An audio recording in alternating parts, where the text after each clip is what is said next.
સુરતના ડુંબાલ વિસ્તારમાં હજી ખાડીપુર યથાવત છે। ડુંબાલ ફાયર સ્ટેશન પાસે ઘૂંટણસમાં પાણી ભરાયા। લોકોને રેસ્ક્યુ કરતા ફાયરના જવાનોની ઓફિસમાં પણ પાણી થયા।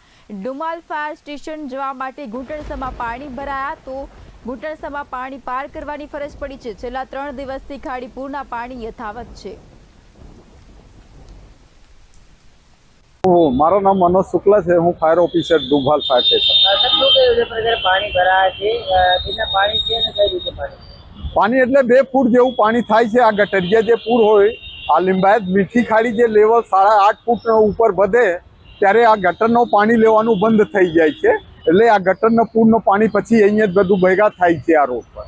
તકલીફ પડે છે જ્યારે પાણી ભરાતું છે, લોકો કેટલા પરેશાન થાય છે? લોકો એટલે પેલા 2 પાછળના જે રોડો છે એ પણ બંધ થઈ જાય છે। એક જ આ રોડ ચાલુ થાય છે તો એના ઉપર ઘણું બધું સાંજના સવારે ટ્રાફિક થાય છે। માર્કેટો ચાલુ હોય તેના ઉપર ઘણા તકલીફો થાય છે। કેટલા દિવસથી પાણી અત્યારે ભરાય છે? આ 3 દિવસ છે। 3 દિવસથી 1.5 ફૂટ પાણી છે। કેટલા ફૂટનું લેવલ થાય ખાડીનું જ્યારે પાણી આવે છે? 8.5 ફૂટના લેવલના ઉપર જાય એટલે ગટરનું પાણી લેવાનું ખાડી બંધ કરી દે છે।